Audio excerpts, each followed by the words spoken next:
कल्पना कीजिए, ब्रह्मांड के पालनकर्ता भगवान विष्णु, जो स्वयं माया के स्वामी हैं, एक दिन अपनी ही रची माया में ऐसे उलझते हैं कि पूरा संसार स्तब्ध रह जाता है। क्या ऐसा संभव है कि भगवान विष्णु जैसे परमेश्वर, जिनकी इच्छा से सृष्टि चलती है, मोहिनी रूप की सुंदरता में खो जाए? ये कथा शुरू होती है प्राचीन काल से, जब देवता और असुर मिलकर समुद्र मंथन कर रहे थे। देवताओं को दुर्वासा ऋषि के श्राप से अपनी शक्तियां खोनी पड़ी थी और वे अमृत की खोज में असुरों के साथ मिल गए। मधुरांचल पर्वत को मथाने बनाकर, बासुकी नाग को रस्सी बनाकर समुद्र को मथा गया।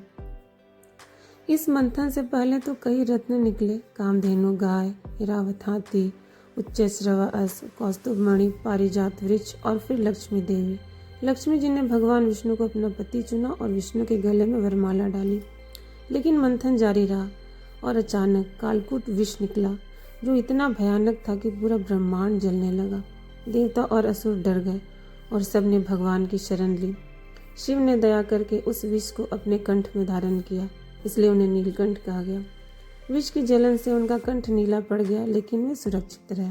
मंथन फिर शुरू हुआ और अंततः अमृत से भरा कलश लेकर धन्वंतरी प्रकट हुए। असुरों ने बल से कलश छीन लिया, क्योंकि वे अमर होना चाहते थे। देवता कमजोर थे, इसलिए वे विष्णु की शरण में गए। विष्णु ने कहा, चिंता मत करो, मैं सब संभाल लूंगा। और तब विष्णु ने अपनी माया से असुरों में फूट डाली। असुर आपस में लड़ने लगे। फिर विष्णु ने मोहिनी रूप धारण किया, एक ऐसी सुंदर स्त्री जिसकी सौंदर्य तीनों लोगों को मोहित कर दे।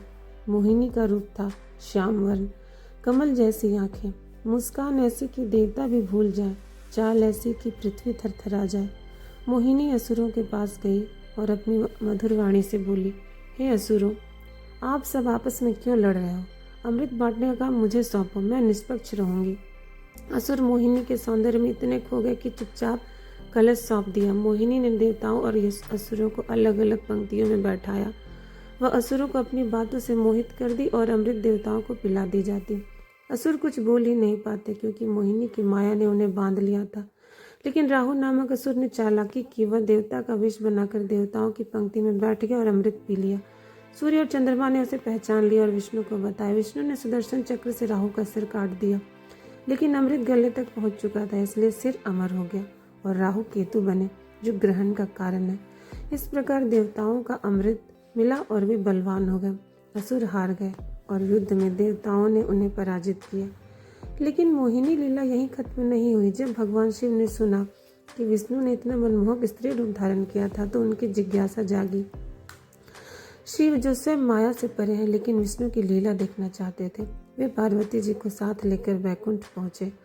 वहां शिव ने विष्णु से कहा, हे विष्णु, मैंने सुना है कि तुमने मोहिनी रूप धारण किया था, जिसने असुरों को मोहित कर दिया। क्या तुम मुझे वह रूप दिखा सकते हो? मैं देखना चाहता हूँ कि वह माया कितनी शक्तिशाली है। विष्णु मुस्कुराए और बोले, हे महादेव, तुम तो माया के स्वामी हो, लेकिन यदि तुम्हारी इच्छा है तो मैं दिखाता हूँ। लेकिन याद रखना, माया बड़ी चतुर है।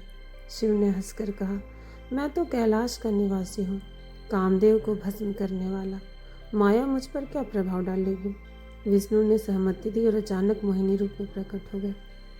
मोहिनी का वह रूप इतना आकर्षक था, लंबे बाल कमर तक लहराती हुई, आंखें मदमस्त, होंठ जैसे अमृत बरसाते और शरीर की बनावट ऐसी कि देवता भी भूल जाए। मोहिनी शिव की ओर देखकर मुस्कुराई और अपनी चाल से चलने लगी। शिव, जो योगी हैं, अचानक सौंदर्य में खो गए। उनके मन में काम की लहर दौड़ गई। वे सब भूलकर मोहिनी के पीछे दौड़े। पार्वती जी स्तब्ध रह गई, लेकिन वे जानती थी कि ये लीला है। शिव मोहिनी का पीछा करते जंगल में पहुंचे।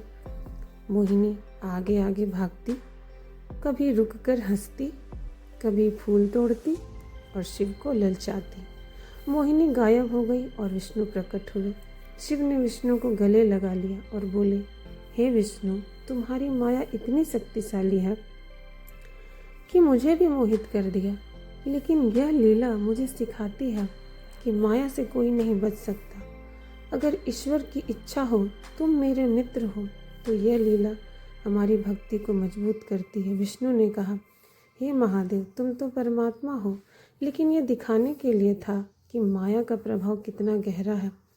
मनुष्य को सतर्क रहना चाहिए। पार्वती जी भी मुस्कुराई और सब बैकुंठ लौट आए। इस लीला से अयप्पा या हरिहर पुत्र का जन्म हुआ, जो शिव और विष्णु का संयुक्त रूप है। अयप्पा ने महिषी राक्षसी का वध किया और धर्म की रक्षा की। ये मोहिनी लीला हमें बताती है कि माया ईश्वर की शक्ति है जो अच्छे बुरे सबको बांध सकती है। विष्णु स्वयं माया के स्वामी हैं, लेकिन उन्होंने अपनी लीला से दिखाया कि माया में फंसना कितना आसान है।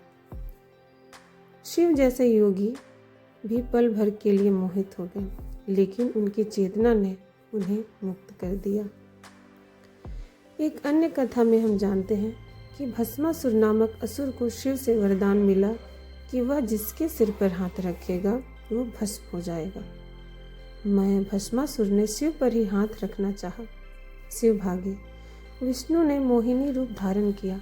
मोहिनी ने भस्मासुर से कहा, तुम नृत्य जानते हो, आओ मेरे साथ नाचो। मोहिनी ने नृत्य में हाथ सिर पर रखा और भस्मासुर ने नकल की और वो भस्म हो गया। यहाँ फिर माया की जीत हुई। अंत में दोस्तों, ये मोहिनी लीला की कथा हमें भावुक कर देती है, क्योंकि यह दिखाती है कि ईश्वर की लीला में कितना प्यार और सबक छिपा है। शिव और विष्णु की मित्रता, माया की शक्ति और भक्ति का महत्व सब कुछ दिल को छू जाता है। अगर यह कथा आपके मन में भक्ति की ज्योति जला गई है तो आंसू भरी आंखों से कहता हूँ, ये चैनल को सब्सक्राइब करें, लाइक करें और शेयर करें, क्योंकि ये चैनल आपका है, आपकी आध्यात्मिक यात्रा का साथी है, जहाँ हर कथा दिल को छूती है और जीवन बदलती है। आपका प्यार ही मेरी प्रेरणा है। साथ रहिए, आशीर्वाद दीजिए। जय श्री हरि।